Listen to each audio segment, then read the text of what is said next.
Setelah prosesi berguru yang sakral, Syarif Abdurrahman dan adik-adiknya memohon izin menghadap Kiku Cirebon, Pangeran Cakrabuana.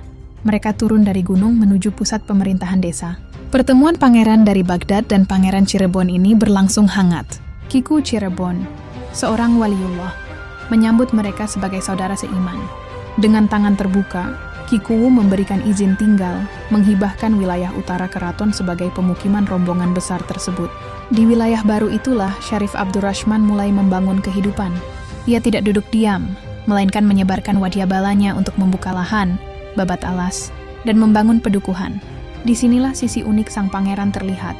Syarif Abdurrahman memilih jalan hidup membumi. Ia mengajarkan dan mempraktikkan pembuatan barang-barang keramik dari tanah liat, gerabah. Ia menjadi ayunaning orang yang bekerja dengan tangannya sendiri. Tempat pembuatan gerabah itu disebut Anjun, dan karena keahlian serta kepemimpinannya, ia bergelar Pangeran Panjunan. Dukuh tempat tinggalnya dikenal sebagai Dukuh Panjunan hingga kini. Aktivitas ini bukan sekadar mata pencarian, melainkan laku spiritual. Membentuk tanah menjadi sesuatu yang berguna, simbolisasi pembentukan karakter manusia. Sementara itu adiknya, Syarif Abdurrahim, memiliki keahlian ilmu hukum luar biasa. Ia diamanahi jabatan sebagai jaksa, mengurus perkara agama dan duniawi, lalu bergelar Pangeran Kejaksan. Dua saudara lainnya, Syarif Kafi dan Siti Baghdad, memilih jalan sunyi di Gunung Jati, mengajarkan Al-Quran. Syarif Kafi dikenal sebagai Syekh Datuk Kafi.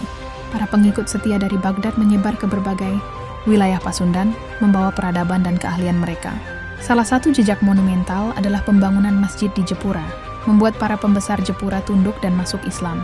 Inti gerakan dakwah yang dipimpin Pangeran Panjunan ini adalah pengamalan ilmu hakiki dan ketauhidan murni. Tanpa pedang, tanpa kekerasan, melainkan dengan kelembutan akhlak, kerja keras, dan spiritualitas, mereka berhasil mengislamkan dan memeradabkan tanah yang mereka pijak. Cirebon pun kian bersinar sebagai pusat peradaban baru di Nusantara pada tahun 1454 Masehi.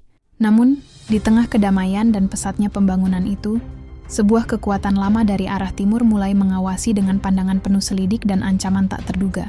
Akankah syiar para pangeran Baghdad ini tetap kokoh saat badai politik mulai menerjang Cirebon?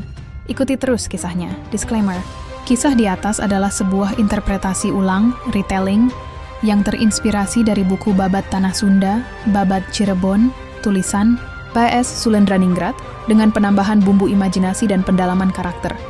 Terima kasih sudah menonton.